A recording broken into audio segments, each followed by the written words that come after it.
Ba guys, yung aso nyo, sarap ng tulog, oh. Tignan mo yung higa ng ate niya. Siya, ganyan. Imbis na pa sarap tulog. Lakas pa ng electric fan nila dito sa kwarto. Hoy, tanghali na. Gumising ka na. Ulit pa yan, oh. Hoy, tanghali na. Ang kumot-kumot pa talaga ikaw. Ha? Uy, tawag ka ng anak mo. Uy, gising na. Tawag ka ng anak. Nakalabas ang dila. Nakalabas ang dila. Ayun, nakalabas dila. Ay, sorry. Ang gising ni mama. Puyat-puyat ba ikaw? Ha? Uy, antok-antok pa talaga nga. Uy, antok pa talaga. Super antok pa talaga si Cham-Cham. Uy, hindi talaga magising-gising. Hindi talaga magising-gising Cham-Cham. Ayos na ikaw, higa ako. Nauuhaw yan pag naglalabas na ng dila. Uy, may tubig ka naman doon. Bangon na ikaw.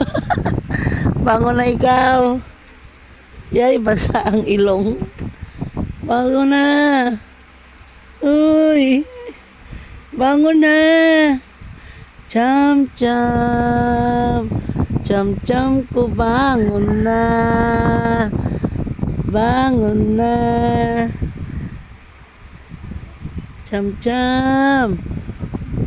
O, diba? Sarap-sarap buhay ng Cham-Cham namin. Buti nga wala si Ate Mikay. Kung hindi, walang tulugan si Cham-Cham. Minsan naman, sinisiksik niya talaga si Mikay. Kasi pag mamayari niya nga yung pwesto na yan. Akala mo naman tao. Hindi naman tao. Pero love yan. Sinisipa na yung ate niya. Sinipa. Napakabad. Ayusin mo yung higa mo. Bad mo talaga.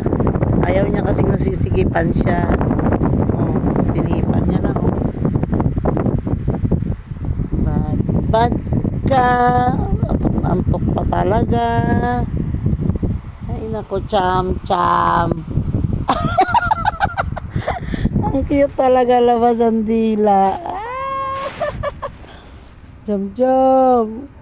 Cham-Cham. Ano yan? Labas dila man yan